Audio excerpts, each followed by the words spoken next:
সাধারণত 6 ধরনের পশু দিয়ে কোরবানি করা যাবে। তার মধ্যে 3টি পশু হচ্ছে বড় আর 3টি পশু হচ্ছে ছোট। বড় 3টি পশুর মধ্যে 1 নাম্বার পশু হচ্ছে উট দিয়ে আপনি কোরবানি করতে পারবেন, 2 নাম্বার হচ্ছে মহিষ দিয়ে কোরবানি করতে পারবেন, 3 নাম্বার হচ্ছে গরু দিয়ে কোরবানি করতে পারবেন। তাহলে 6 ধরনের পশু থেকে 3টি পশু হচ্ছে বড়, মহিষ, উট, গরু, এই 3টি দিয়ে কোরবানি করতে পারবেন। আর ছোট 3টি পশুর মধ্যে 1 নাম্বার হচ্ছে ছাগল, 2 নাম্বার হচ্ছে ভেড়া, 3 নাম্বার হচ্ছে দুম্বা। এই 6টি পশু দিয়ে কোরবানি করতে পারবেন। উট, মহিষ, গরু, ছাগল, ভেড়া, দুম্বা, এই 6 ধরনের পশু দিয়ে আপনি কোরবানি করতে পারবেন।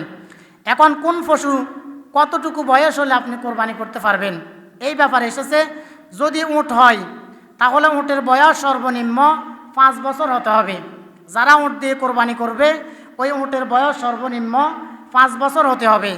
আর গরু বা মহিষ দিয়ে যদি কোরবানি দেওয়া হয় তাহলে গরু বা মহিষের বয়স হতে হবে 2 বছর। আপনারা যাদের কাছ থেকে গরু কিনবেন তাদেরকে অবশ্যই জিজ্ঞাসা করবেন ওই গরুর বয়স সর্বনিম্ন 2 বছর হয়েছে কিনা। যদি 2 বছরের কমে আপনি কোরবানি দেন তাহলে আপনার কোরবানি কবুল হবে না। এরপর ছাগল বা ভেড়ার ক্ষেত্রে, ছাগলের ক্ষেত্রে 1 বছর বয়স হতে হবে। যে ছাগল দিয়ে কোরবানি করা হবে ওই ছাগলের বয়স 1 বছর হওয়া লাগবে।